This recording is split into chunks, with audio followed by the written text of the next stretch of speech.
আবার সৌদি আরবের কথা যেহেতু এসে গেল, আমার সৌদি আরবের বিপক্ষে বললে তো আবার আমার আহলে হাদিসের ভাইয়েরা খেপে যায়।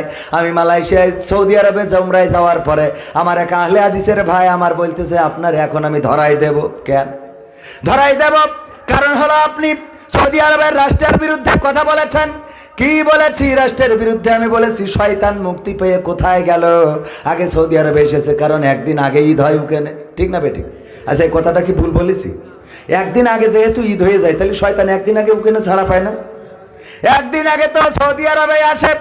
এবার সেই সৌদি আরবে একটা শো করেছে, এই শো মডেলদেরকে নিয়ে সেই শো করার আদলে কাবার মতো একটা ডিজাইন করেছে, পিছনে সেটাই লাইটিং করেছে, আর বিশ্ব থেকে নর্তকীদেরকে নিয়ে অর্ধ উলঙ্গ করে সৌদি আরবের মানুষকে দেখাইছে। এটা যারা মিডিয়ায় খোঁজ খবর রাখে তারা জানে, যারা রাখেন না তারা জানবেন না।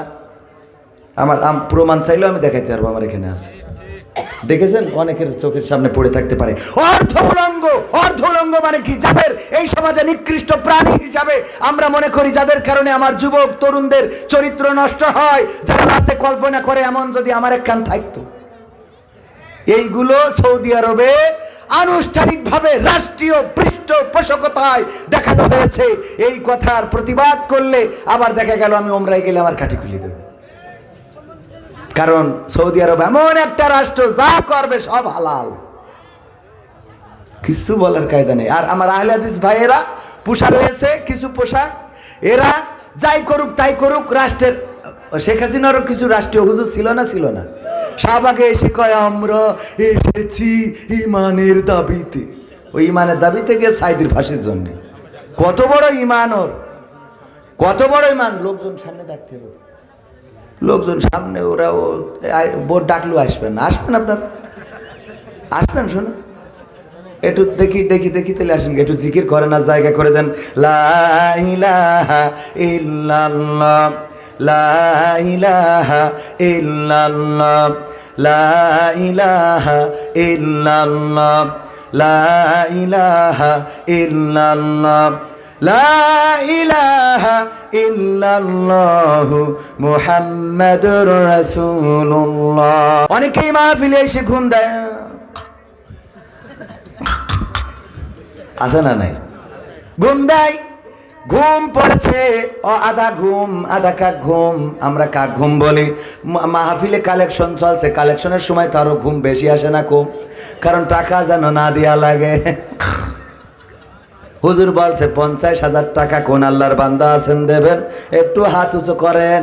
যদি 50,000 টাকা দেন, বাপ মরি গেলি জান্নাতে যাবে, মা মরি গেলি দোতলায় থাকবে। কত রকম আমরা বলি না, আমরা কত রকম আশার বাণী শুনাই। সুর দিয়ে বলল, বাবা রে, মা নাই বাবা নাই, 50,000 টাকা কি দিয়া যায় না? আমি দোয়া করে দেব মুসাফির মানুষ, যদি দাও তোমার মা বাবা জান্নাতে থাকতে পারে রে। এত সুন্দর করে সুর দিয়ে বলার পরেও কেউ রাজি হয় নাই, কারণ কৃপণ আল্লাহর ওলি আছে না নাই? ওদের যত সুর দিয়ে বলেন, যত ভালো করে বলেন, ওদের মনটা গলে না, মনটা পাষাণ পাথর হয়ে গেছে। ওই যে আল্লাহর বান্দা ঘুমাচ্ছে, হঠাৎ করে হুজুরির হয়ে গেছে রাগ, এতক্ষণ ধরে ওয়াজ করলাম না, দেখি কোনো শব্দ করে না, কেউ হাত তো তোলে না। এবার ওয়াজ করা বাদ দিয়ে ধমক দেওয়া শুরু করেছে। এই 50,000 টাকা দেওয়ার মতো কে আছেন? হাত উঁচু করেন। ও ঘুমিতে উঠে পরে বলছে যে নাম কি? নাম হলো মাহবুবুর রহমান।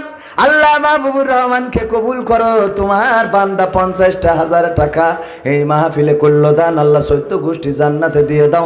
সবাই জোরে জোরে বলেন আমি। তো বলছে আল্লাহ, কালকে বিড়ি না খালি যে পায়খানা হবে না, আমার সেই 1 প্যাকেট বিড়ি কেনারও টাকা নেই। এখন উপায় কি? পরের দিন আমার মুহতারাম শ্রদ্ধাভাজন মাওলানা আজিজুর রহমান সাহেবের কাছে গিয়েছে। হুজুর গো বিপদে পড়ে গেছি। কি বিপদ?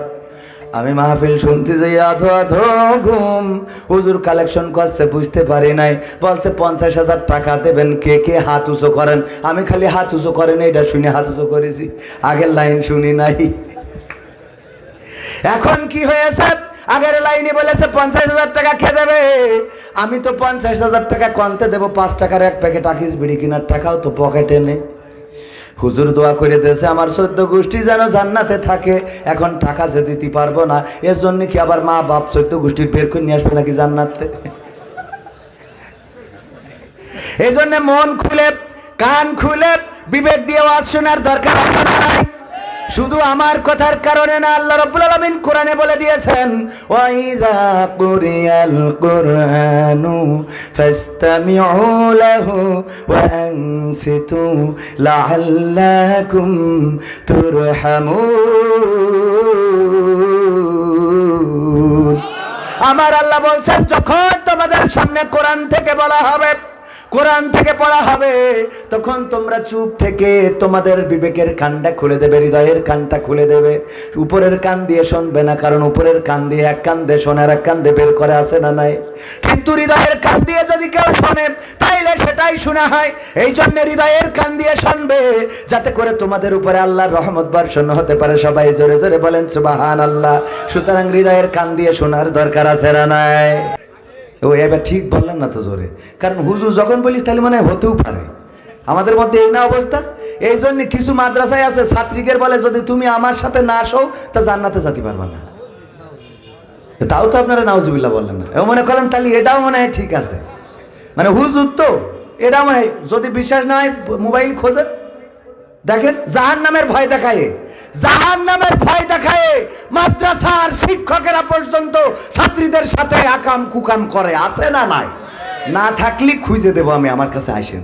এই কথাগুলো বলে না হুজুর। তো হুজুর যদি পুরুষের সাথে বাচ্চা ছেলের সাথে বলৎকারও করে, বা এসে যদি ফ্যামিলির বলে কয় খবরদার পুলিশ নেই, যা হয়ে গেছে। ওরে আল্লাহ, এইগুলো বলে বলে এই অপরাধগুলো প্রমোট করা হচ্ছে। সত্য কথা বলছি, এগুলো বলে না বলে যা ইচ্ছা তাই করে যাবে, তার মানেটা কি? মুখে বলবেন। আমি সেই জন্য 2টা আয়াত নিয়েছি পবিত্র কোরআনের সূরা সফের, মনে আছে আপনাদের? 61 নম্বর সূরা 28 নম্বর পারা 2 এবং 3 নম্বর আয়াতে আল্লাহ বলছেন ইয়া আইয়ুহাল্লাযীনা আমানু লিমা তাকুলুনা মা লা তাফআলুন। ওগো ঈমানদাররা, এমন কথা বলো না যা তোমরা কাজে পরিণত করো না। কার কথা? পরের আয়াতেই বলছেন কাবুরা মাকতানি ইনদাল্লাহি আন তাকুলু মা লা তাফআলুন। এটা আল্লাহর কাছে অত্যন্ত অপছন্দের, অত্যন্ত ঘৃণার, অত্যন্ত ক্রোধের যে তোমরা যা মুখে বলো তা কাজে করো। এরকম মানুষ আছে না নাই?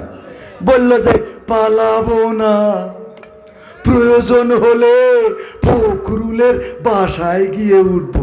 আমি ঠাকুরগাঁও যেয়ে দেখি না ওর বাসায়ও নেই। তাহলে কথা যা বললো কাজে তা করিছে?